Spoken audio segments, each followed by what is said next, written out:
This is a video about agriculture and lumber processing.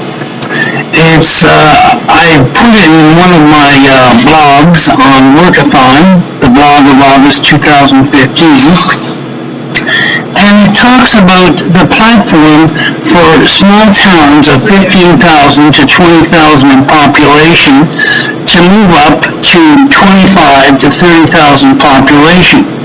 This is a big step, and there's a number of ways of doing it. You could, for example, put a steel mill in, or aluminum plant, or a small car plant, but this is a little harder to do, and it's easier to use the factors that you have around you, such as land and trees and soil to grow vegetables and raise cattle. So that's the first part, is that the factors that you use to do your processing are readily available. And also the capital required for a steel mill is quite a bit more than the capital required for a feed plant or even a small dairy or an apiary. And interestingly enough, one of my blogs that I had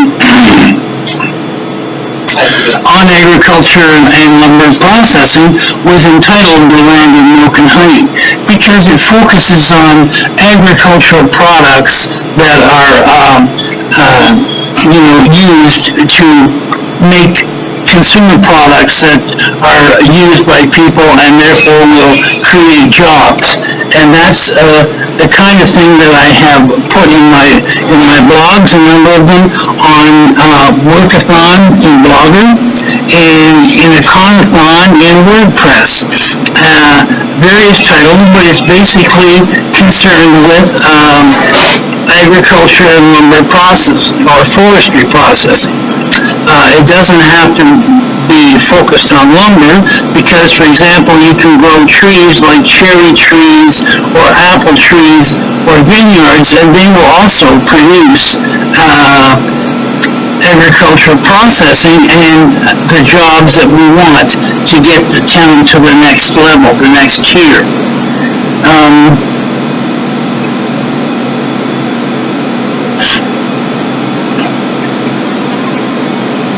Too many towns, especially around the Great Lakes in Ontario, Lake Huron, Georgian Bay, Lake Ontario, rely on tourism for job creation.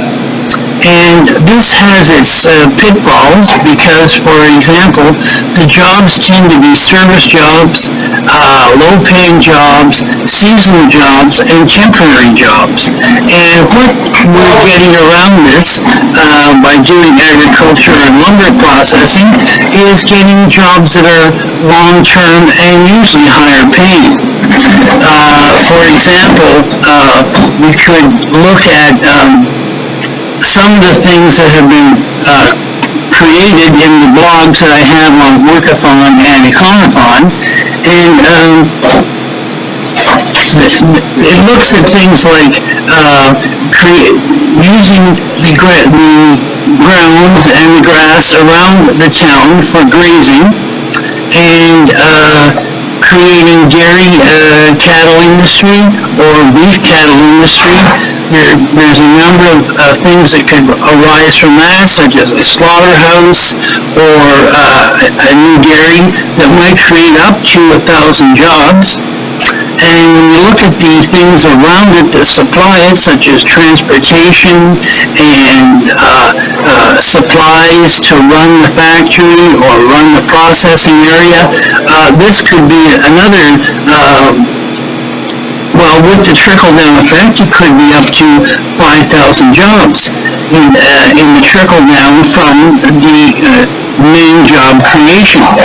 And if you look at other things related to creating the plant and servicing the plant, such as transportation, you might get another 1,000 jobs. And if you put this all together, this could create, for example, another 10,000 population, and might help to move the town up to the next tier, which would be 25 to 30,000 people.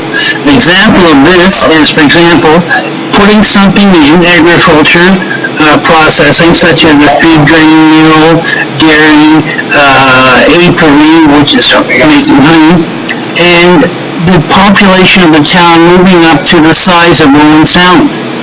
So it's a substantial thing. It's not easy to do. I'm not saying it's easy to do, but the benefits are very good because, for example, this will increase the tax base of the town, and increased tax base leads to new facilities, and that's something that most towns want.